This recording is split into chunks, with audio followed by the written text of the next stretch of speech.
Assalamualaikum, halo semua, perkenalkan saya Gandhi Rafa Aroyan. Hari ini kita bakal ngobrol dengan seseorang yang pastinya udah nggak asing lagi buat kita, yaitu Pak Handres, guru desain komunikasi visual. Sebagai guru di kafe, beliau punya banyak pengalaman seru di dunia desain dan pendidikan. Nah, di podcast ini kita bakal dengerin langsung cerita perjalanan karir beliau, tantangan yang dihadapi, sampai kesibukan di luar sekolah. Langsung aja kita sapa beliau. Halo Bapak Andre. Halo Kak Gani. Makasih banyak udah nyempetin waktu buat ngobrol bareng kita hari ini Pak. Gimana kabarnya hari ini Pak? Alhamdulillah sehat Kak Gani. Oke, Bapak Andres, sebelum kita bahas lebih jauh soal perjalanan karir Bapak, boleh kenalan dulu lebih lengkap nggak nih Pak? Nama Bapak itu siapa? Boleh. Nama saya Handres, panggilannya Handres. Nama lengkapnya Handres Silowardana. Belakangnya ada PMT-nya. Handres Silowardana PMT. Wah, keren namanya Pak. Kalau boleh tahu Bapak tuh lahir di mana dan tanggal berapa Pak? Saya lahir di desa kecil di perbatasan Pringsewu dengan Pesawaran, di desa Panggungrejo. Panggungrejo. Saya lahir tanggal 8 Desember tahun 1984. Oh, jadi Bapak lahir di tempat Panggungrejo ya Iya, Pak? iya. Nah, setahu saya rumah Bapak tuh pernah pindah ya Pak? Oh benar. Kok tahu Mas Gani? Ya dulu pernah cerita soalnya Pak di kelas Pak. Gitu. Jadi saya dulu di masa kecil saya lahir di depan SD 2 Panggungrejo. Kemudian pindah di samping makam Panggungrejo. Oh ya. Nah, kemudian saya sekarang tinggal di Bandung Baru. Oh, jadi sempat pindah di Panggungrejo ke Iya. Bandung Baru ya Pak? Bandung Baru, ya. Berarti masa kecilnya lebih banyak dihabisin di Panggung atau Di Panggungrejo. di Panggungrejo? Saya kecil di Panggungrejo. Ngomong-ngomong Bapak sudah berkeluarga kan ya? Sudah. Anaknya ada berapa Pak? Ada 2. Oh, ada 2. Yang pertama kelas 6 SD, yang kedua kelas 1 SD, cowok cewek. Cowok cewek. Kalau boleh tahu nama orang tua Bapak siapa Pak? Nama orang tua saya Pak Boino, Ibunya? Ibu Tri Sumarningsih. Iya. Pak Andres, sekarang kan Bapak mengajar di DKV nih. Kalau boleh tahu sejak kapan Bapak tertarik di dunia desain grafis Pak? Ya. Sejak waktu itu saya mulai meniti karir di tahun 2005. 2005 saya mulai waktu itu saya menjadi toolman atau teknisi MRIT namanya, Maintenance and Repair, Informasi and Teknologi waktu itu. Nah, itu belajar tentang desain grafis dan jaringan komputer. Nah, saya mulai meniti karir di tahun 2005 waktu itu. Terus awal karir Bapak di dunia desain itu gimana Pak? Apakah langsung jadi guru atau sempat kerja di industri dulu? Jadi awal karir saya mulai meniti karirnya itu pertama di MRIT dulu di SMK Negeri Gadingrejo dari 2005 sampai 2010. Kemudian selain di situ saya juga mengajar di SMK YPT Pringsewu, SMK PGRI 1, PGRI 2, dan SMK Pelita Gedung Tataan. Jadi ada beberapa sekolah waktu itu Mas Gani. Menarik Pak. Jadi sebelum Bapak sempat kerja di Dulu di MRIT. MRIT itu maintenance and repair ya, perawatan sistem informasi dan teknologi gitu Mas Gani. Pasti banyak tantangannya Pak dalam perjalanan karir Bapak. Apa ada momen yang paling berkesan atau tantangan terbesar yang pernah Bapak hadapin nggak Pak? Oh pasti. Nah ketika di MRIT itu dulu pekerjaan saya dulu di awal selain grafis ya Mas Gani, dulu juga di jaringan komputer, di jaringan itu masang wifi itu manjat tower itu sampai 40 meter tuh dulu kerjaan saya.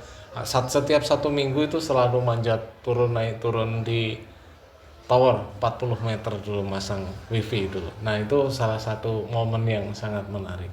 Nah kemudian kalau momen yang sangat menarik dengan siswa, dulu saya pernah ketika istri hamil makan di sebuah rumah makan dan kondisi perekonomian masih sangat terpuruk. Waktu itu pas bulan puasa, istri hamil ternyata minta dibelikan nasi Padang. Nah, sedangkan saya nggak punya uang tuh Mas Gani.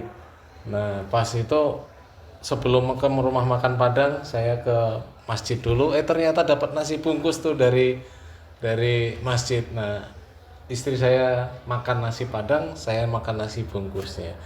Itu kesan luar biasanya di mengajar. Setelah selesai makan, itu ternyata di samping saya ada seseorang, dan ketika saya mau bayar makan saya tersebut, ternyata seseorang itulah yang membayarkan. Ternyata itu mantan murid saya dulu. Murid saya dulu, setelah lulus beliau sukses, kok tahu saya lagi makan ditraktir oleh muridnya. Itu sangat luar biasa Mas Gani.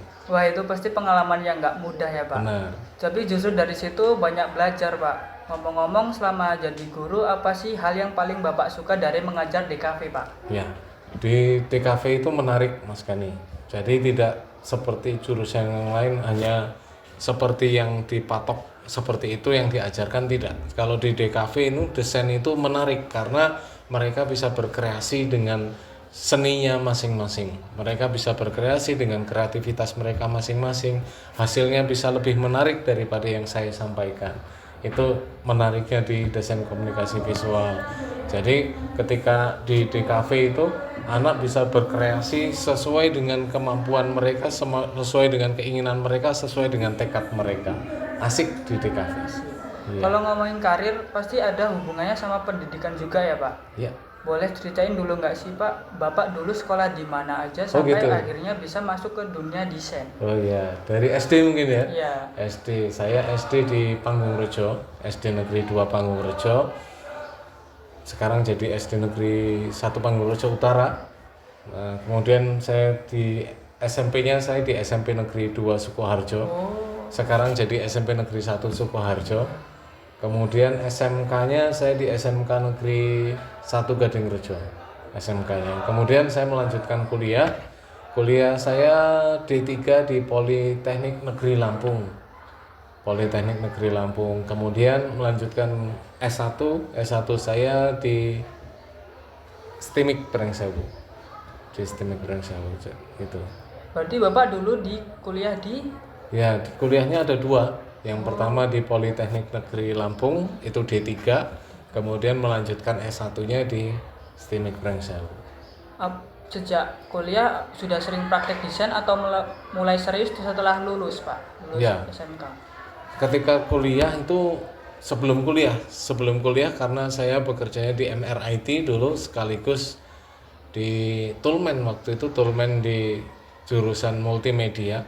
Jadi ketika Tulmen jurusan multimedia, sambil melihat guru mengajar, sambil juga saya belajar waktu itu. Gitu. Dulu saat kuliah ada nggak sih Pak mata kuliah atau pengalaman yang paling berkesan buat Bapak? Oh gitu. Mata kuliah paling berkesan, saya paling senang dulu pemrograman. Jadi karena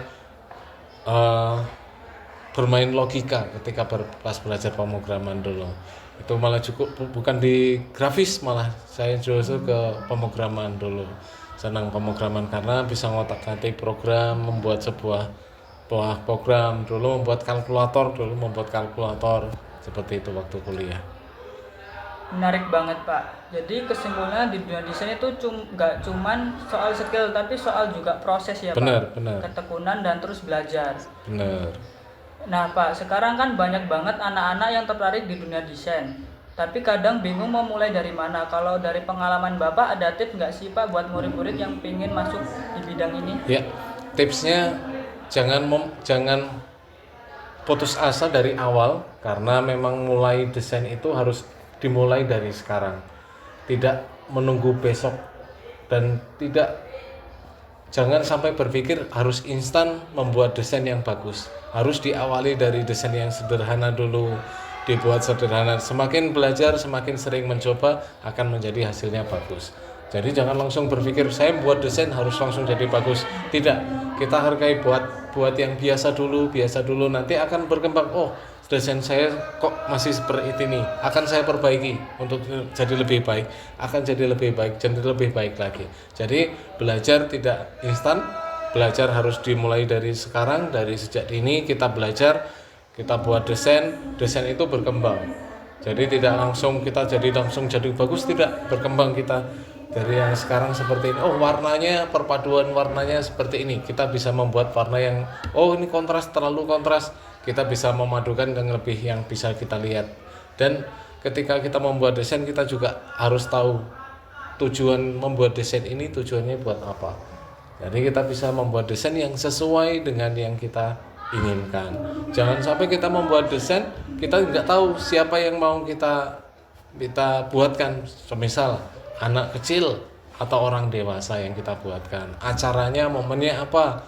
Kita harus menyesuaikan. Misalkan desainnya untuk pengajian, ya sesuaikan dengan pengajian. Untuk sekolahan, sesuaikan untuk sekolahan. Seperti itu. Jadi intinya harus banyak latihan, Benar. terbuka dan kritik. Terus belajar ya Pak. Wah benar banget. Kalau menurut Bapak kesalahan yang paling sering dilakukan pemula di dunia desain itu apa Pak? Ya, kesalahan yang pemula itu pastinya itu yang tadi yang saya sampaikan. Mereka di awal pingin langsung membuat desain yang sangat bagus. Jadi mereka sudah melihat hasil orang-orang lain, desainnya bagus-bagus. Kemudian dia membuat langsung pingin jadi bagus. Akhirnya mereka putus asa karena mereka nggak bisa. Nah itu yang harus dihindari. Kita memang harus membuat desain itu dari step by step dari yang sederhana dulu. Kita naik lebih bagus lagi.